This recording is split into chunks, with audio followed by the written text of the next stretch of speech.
Good afternoon, everyone, and welcome to this session of D Talks or Disruptive Literacy Talks. I'm your host, Mashood Bhatt. And as we talk about foundational learning and how we can help achieve the goals of SDG 4, uh, and in this time of the pandemic where we see a lot of shift and adoption towards online learning, digital learning, a major challenge which still remains in front of us, which we are still trying to figure out, is how do we make digital learning and online learning accessible to the large number of children who still do not have the access, who might not have the access to internet or might have not have the access to the devices required for online and digital learning. As we think of different ideas and think of different success stories that we can learn from. One of the foremost examples that comes to our mind is the example of the organization World Possible, which has pioneered this new technology called Rachel. And it has really helped make digital learning much more accessible in the remotest of the communities.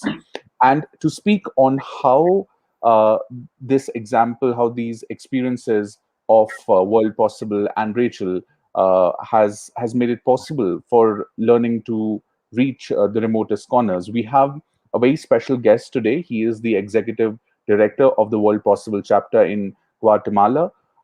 And the World Possible, as I mentioned, is providing offline digital education resources and also an innovative innovative teacher training program to schools without internet. So that is the main highlight of this initiative. And with this, we would like to welcome Mr. Romeo Rodriguez. Romeo, thank you so much for joining us in this session of Detox. Thank you, Mashoud. Thank you for having me here. Right. So, Romeo, we are very excited to know more about this, amazing concept of Rachel, which really, helps access children access digital learning without internet. So that's quite disruptive and innovative in that sense. But before we speak about this, would you like to share a bit more about what World Possible does, and what is the philosophy which drives the organization? Great. Yes, World Possible was founded under the task of providing information to that large percentage of the world population who don't have access to the internet. So World Possible, some 14 years ago, became to work on this, to develop this idea of providing access to remote communities. And that's how, ever since, this device, Rachel, and this technology has been evolving to what we have now. And in Guatemala, for example, we're just the Guatemalan chapter of World Possible. World Possible is based in the US, but has chapters in Africa and in Guatemala. And basically, our mission is to contribute to the quality of education through providing this technology to facilitate access and a teacher training program so that they can make the best out of this technology. Right. And you mentioned about access, and I think the challenge, especially post the pandemic, where everything has shifted to digital learning. So this, while this has of course created a challenge, but there are also new opportunities for digital learning. So what would your thoughts be about how the strategy of World Possible has been adapted to the post pandemic world? Yes, what we're doing now is, since what this device does is that if you're within 150-meter range from this device, you can connect through your cell phone or your tablet or any device that has access to Wi-Fi, and you can access all this. It's a huge digital library that has books, has videos, different text in different languages. So since now the schools are closed, and especially in communities where, again, they don't have access to the internet, and education authorities are making efforts to reach students through online programs. Then what we do is that we encourage the school principals, teachers to leave the device on the schools, so that students can come close to the school with a phone, and they can download the books they need, or even the lessons that the teachers can prepare. So teachers can upload, like even content that is not already on Rachel. They can upload their own content. They can upload a lesson, and then teachers and then students, when they approach the school, they can download all this into their phones, and then they can go back home and work from there. So this is a way that we're trying to help, these efforts from educational authorities to continue education, at least in a way that students can continue learning. That's quite amazing. And would you like to share as to the content? So what is the strategy behind who like who creates the content, which subjects, which languages? Yeah, Rachel started with like some of the most important educational websites, such as Wikipedia, WikiHow, the videos of Khan Academy, the math videos, um, great books of the world. There were certain websites that were on the first version of Rachel some years ago, and this digital library is constantly growing because ever since, new educational websites have appeared, and also we have the capacity of creating our modules, which are basically websites in which we organize different types of content. For example, in Guatemala, we have created this website for the Ministry of Education, where we have organized all the different materials, all the books or text for their different programs, including in different Mayan languages. In Guatemala, we have more than 20 Mayan languages, and we have created a module where students can access books and text in every single Mayan language. And as we speak, we are always, we're trying to find uh, useful educational resources to share with schools. And one important thing is that these are open educational resources, and there's a huge amount of this out there that people may not be aware of, and this is also part of what we do. We want people to have access to this huge amount of free open educational resources, as books are expensive, and sometimes they're not easy to acquire.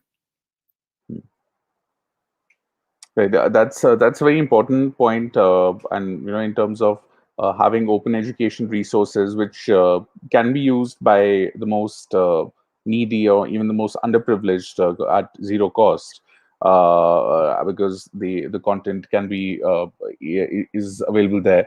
Uh, uh, it is of course like a major challenge in terms of access, because there still are a very large number of children around the world who might not have access to digital learning or to the digital content, and there's so much rich repository which is available online. How does World Possible decide as to which countries or which regions to work in? Basically, there are Rachel is present in over 40 countries around the world, and although there's only a few chapters in Africa and in Guatemala, there are many organizations out there that found Rachel to be a very useful tool, and they just have integrated that tool into their programs. So basically, organizations have found our website, they learn more about Rachel, and then they have decided to, purchase the devices and take them to different countries. And we also have supported them into, some countries have special needs, like of localized content, for example.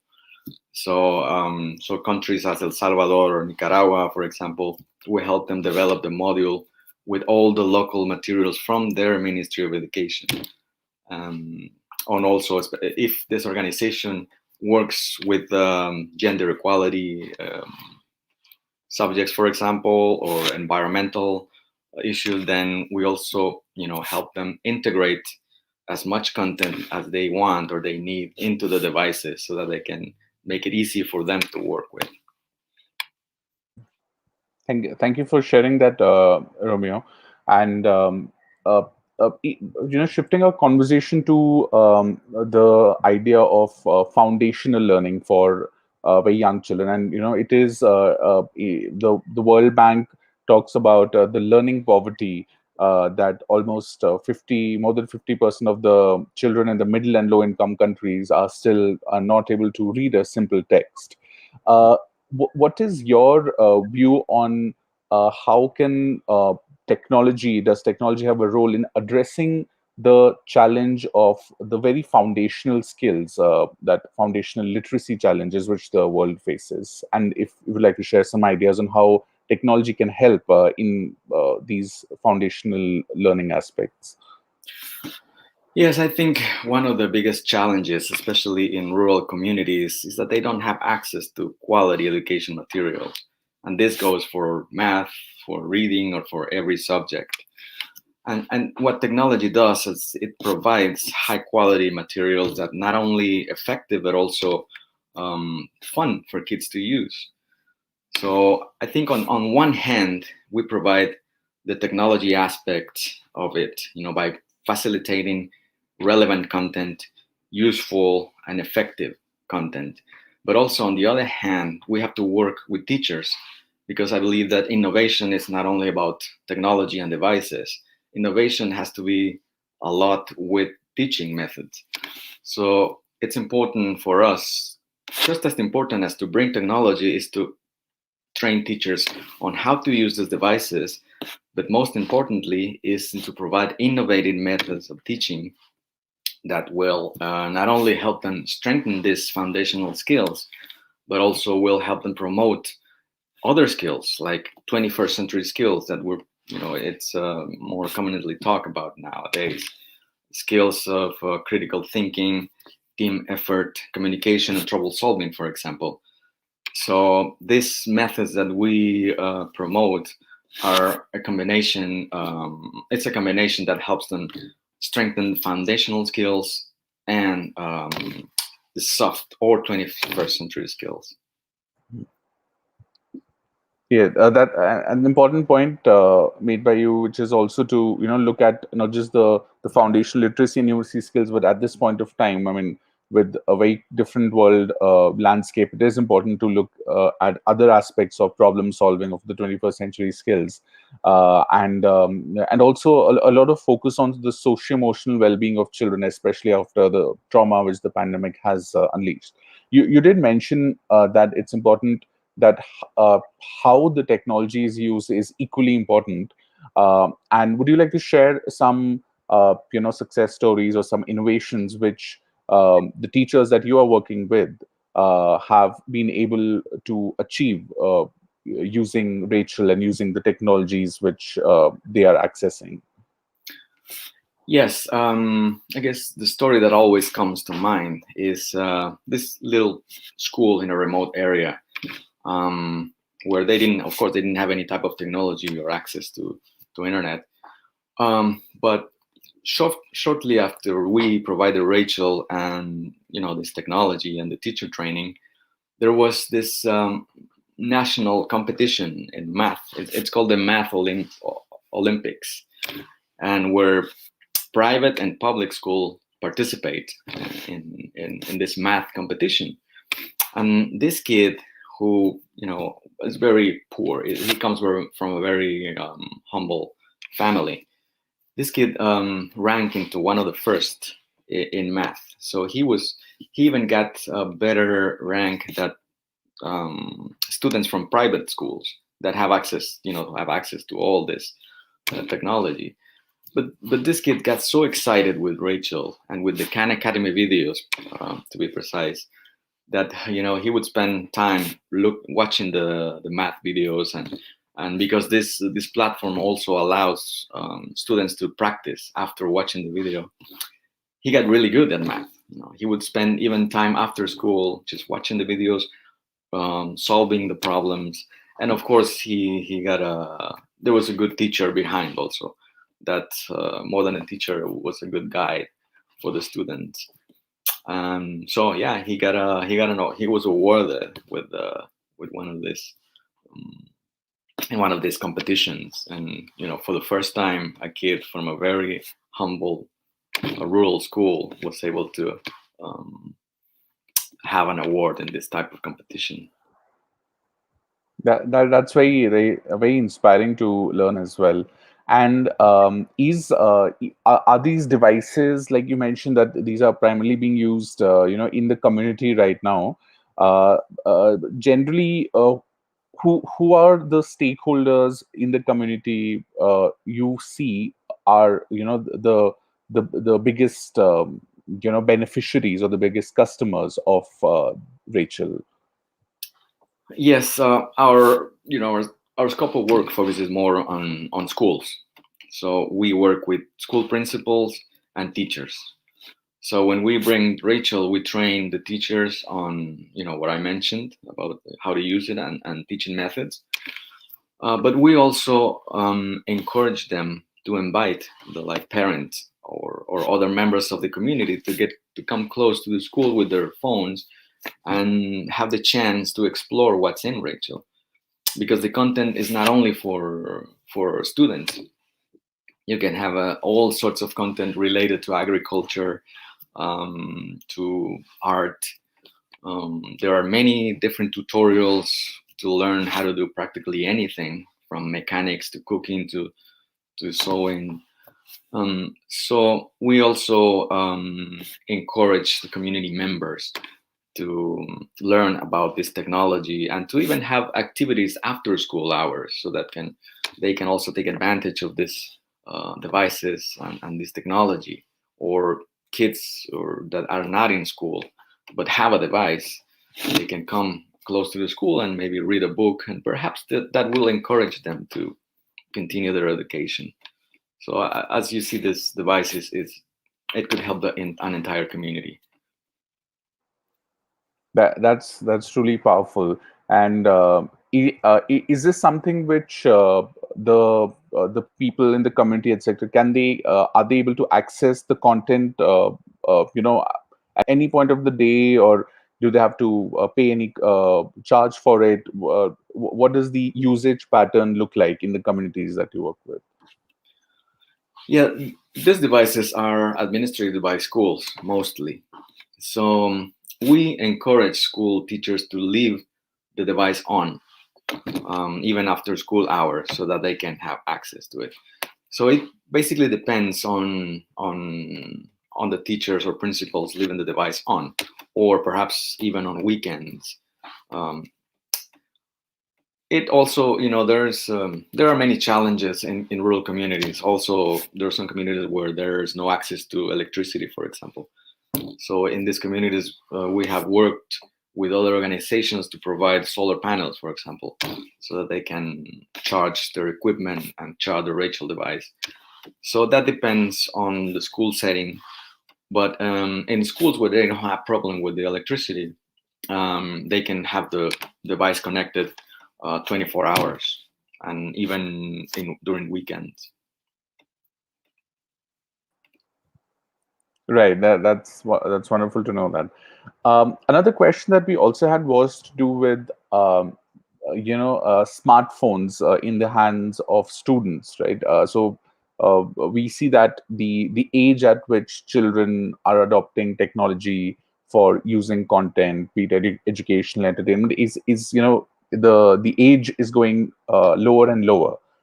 And we have children who are teaching their parents now onto how to use the internet and how to use the mobile phone.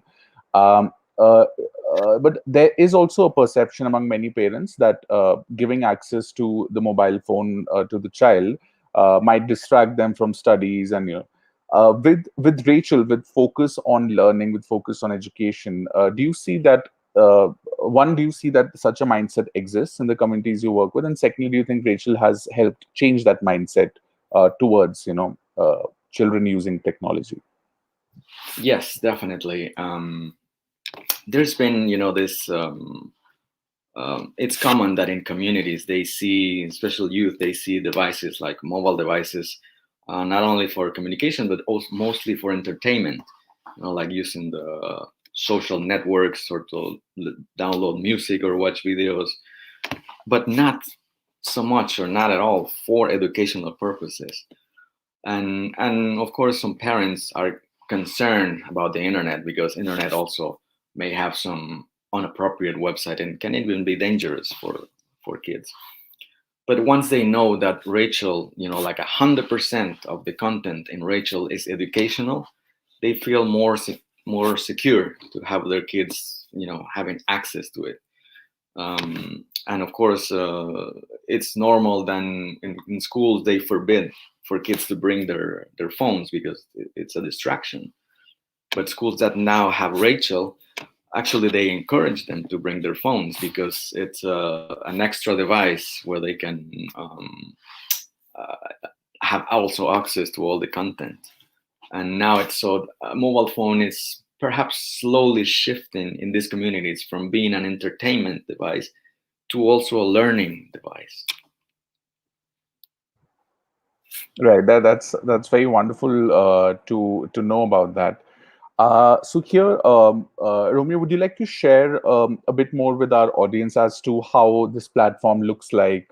If I connect with Rachel, what does the interface look like? How we can access content? If you would like to share that as well with the audience on the screen. Sure, yes, I can share my screen so I can show you what Rachel looks like Yes. if you let me. Yes. Yeah. You can go directly on the platform, and I'll just put it on the screen. Yes.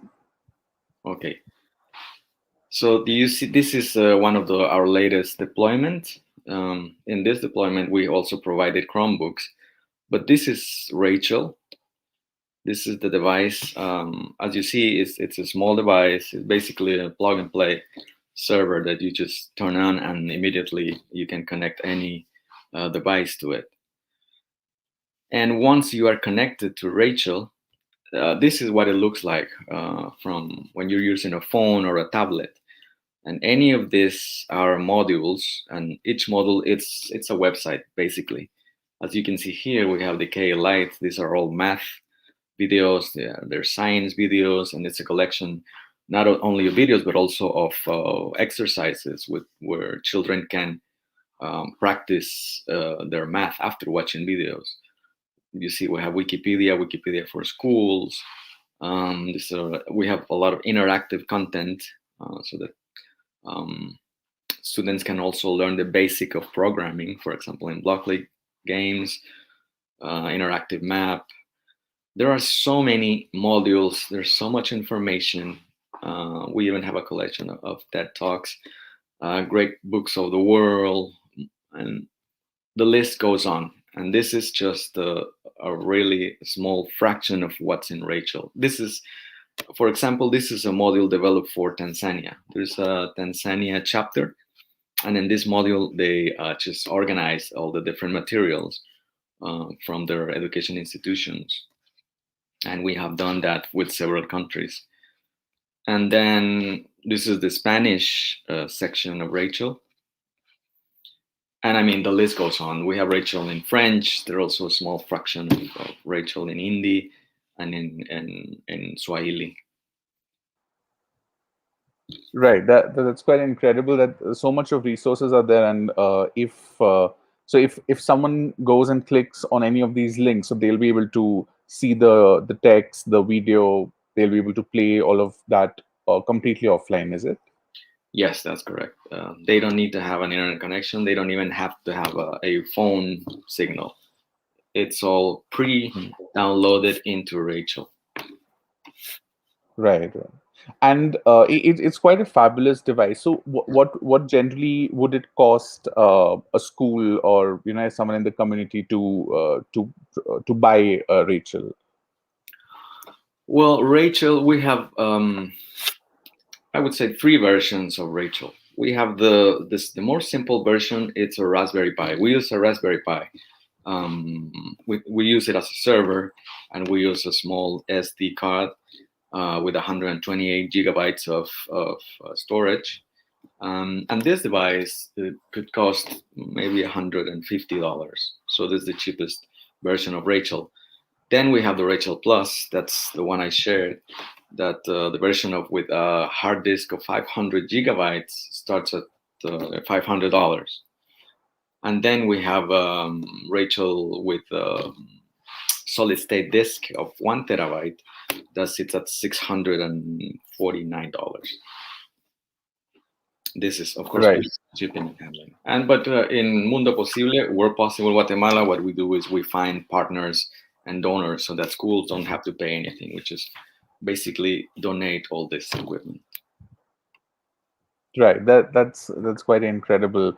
So Romeo, thank you so much for sharing all the wonderful technology, and it's truly making a very major difference in the lives of learners and children as well. Here we would like to also invite Dr. Sunita Gandhi, who's the chief worker here at Global Dream. And Dr. Gandhi, Romeo has has been sharing this wonderful, very disruptive technology of Rachel, and how it really allows digital learning and online learning accessible to even the remotest corners where internet is not there.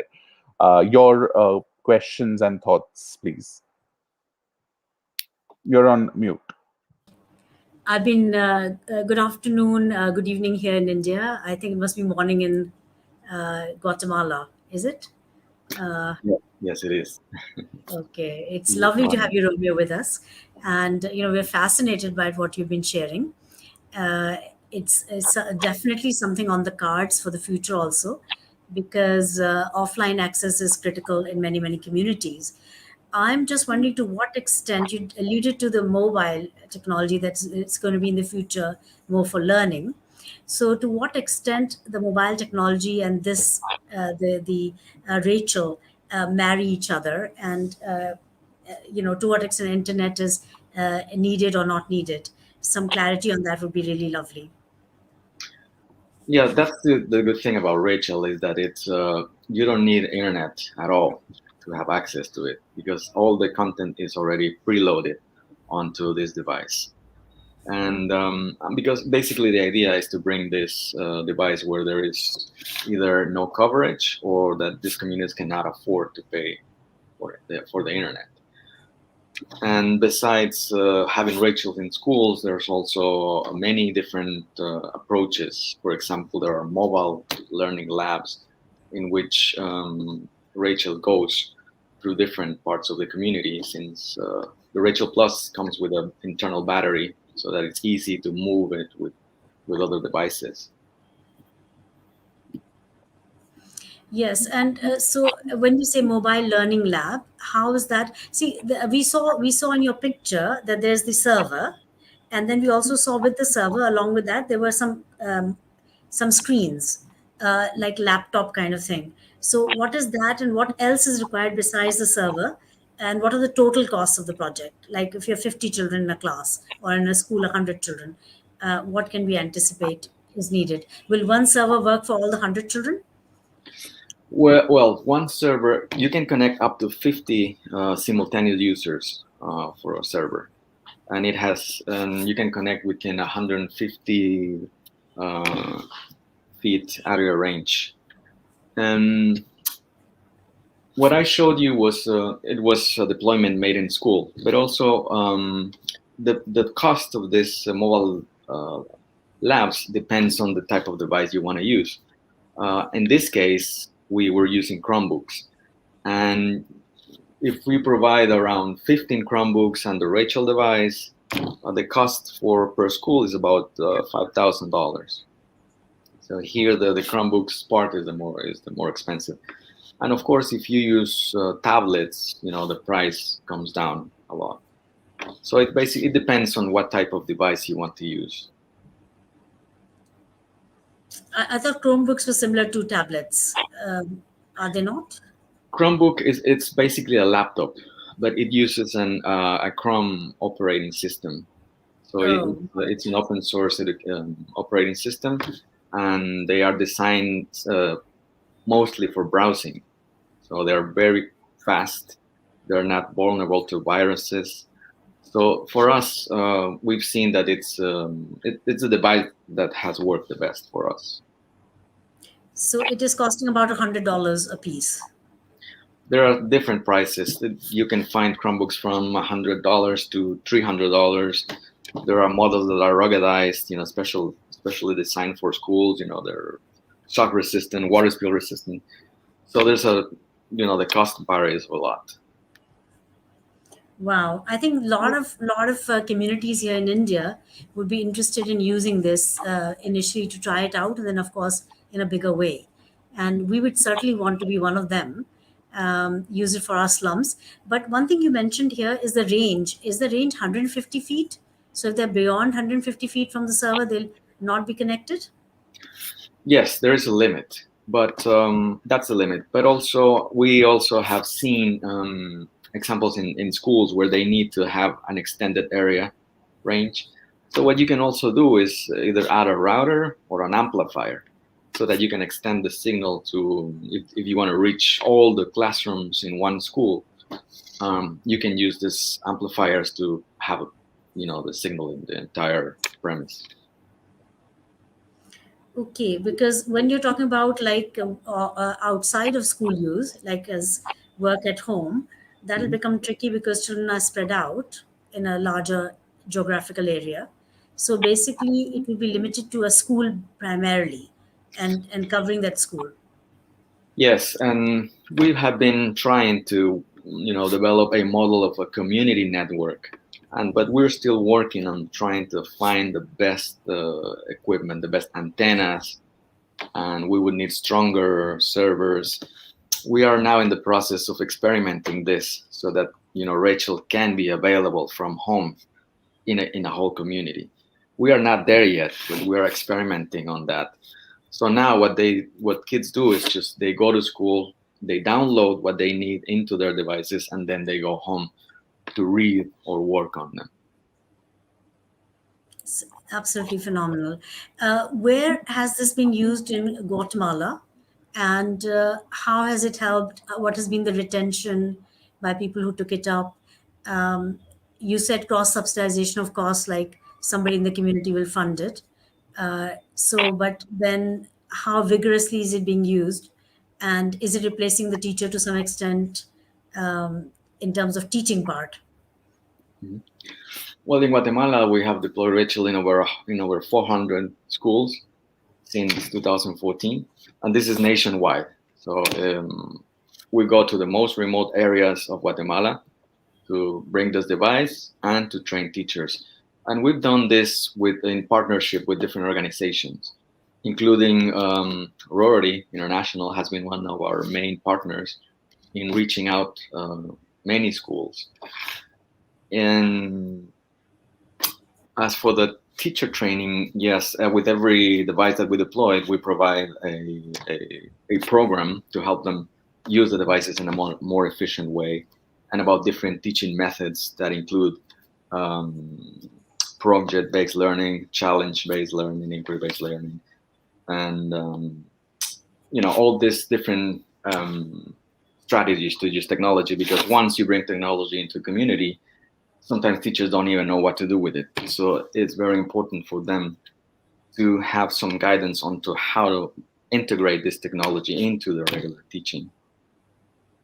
Right. So one of it will be like the teacher using it as a resource. So turn on a maths worksheet or interactive learning part of the portal, and or it could be that there's interactive maps. I saw the world map there. Mhm. It could be something that they use as a resource in their own teaching. Or sometimes it could also be that the children are learning primarily through that because the teacher is absent or the teacher is not doing such a good job as perhaps the device. Mhm. Yeah, yes, and also we have developed this MOOC, massive open online course, but this is offline, of course, and this is it's been designed for teachers so that teachers can take this program that I've been talking about, they can take the course at their own pace at school, and this is a way also of motivating them, of acquiring these new skills. As once they finish with this course, they can acquire digital badges, that to certify different skills. Hmm. Here, Okay. here I would like to add one question, which was to do with Dr. Gandhi's question of also is it possible to track in terms of the usage from the device in terms of how much data has been kind of exchanged with students in a particular day use on this device? Yes, Rachel has a statistical part in the administration section where you can check, how many hours has been Rachel used in a specific day. What modules have they been visited the most? What content has been downloaded the most? What days and what hours are most is where you have more traffic in the device. So you can track all of these statistics. So for every 50 children, you'll need one of them with a Rachel Plus. Well, when I say 50, it's assuming that they all are, for example, watching a video. But because watching a video will take a lot more bandwidth than, for example, reading a book. But if you have kids only reading books, you can have more. Because once they have the book open in their device, I mean, it doesn't require a lot of bandwidth, so you can have even more than 50. But we say 50 because most of the kids, like to watch videos. So that's what of the preferred sections of Rachel. Right. I think that this is very, very interesting. The It'll be interesting to know what are the devices. So you're saying that if the school has 150 children or 200 children, then all the 200 children either have the Chromebook or they have the PC tablet. Well, sometimes schools have a computer lab, for example, and then teachers, they have to have a schedule for using it. Even if it's a static lab or if it's mobile, teachers have to have a schedule, like for grades. So they have specific hours of the day. They have, the right to use it. Ideally, of course, every student should have a computer, but because of the cost of the equipment, that's very difficult. So it's better to have, at least the way that we've worked is that we encourage teachers to have a schedule for using the devices. Fabulous. I'm totally sold on the idea. It's And fantastic. this is what smartphones become important too, because you can have a lab with 15 Chromebooks, but if every student has a smartphone, then they even one grade is using the lab. Other grades may be using Rachel as well through their mobile phones. Right. That sounds phenomenal. Right. And it's easy to use, I suppose, by the learners. Very easy, and especially kids. Kids, you give them the device and they figure it out. Before. Very true. Very true. So, Bashir, over to you. You had some thoughts? Yes. I think, Romeo, we again would like to thank you for joining us on this live session of Detox. I think you've really explained us, and really excited all of us about this wonderful initiative which the World Possible Foundation organization has taken. And Rachel, it seems to have, it's not just giving access to the most remotest. Of areas to digital learning for children, but it's also really helped completely shift the mindset towards digital learning as well. So I think that's definitely something which will see a lot of potential and a lot of adoption on a large scale in the times to come as well. So once again, we would like to thank Mr. Romeo Rodriguez for joining us live, and Dr. Gandhi as well. And to all the members who are joining us live and who will be watching this video, we hope that you've enjoyed this conversation, and we'll meet you in the next session of Detox.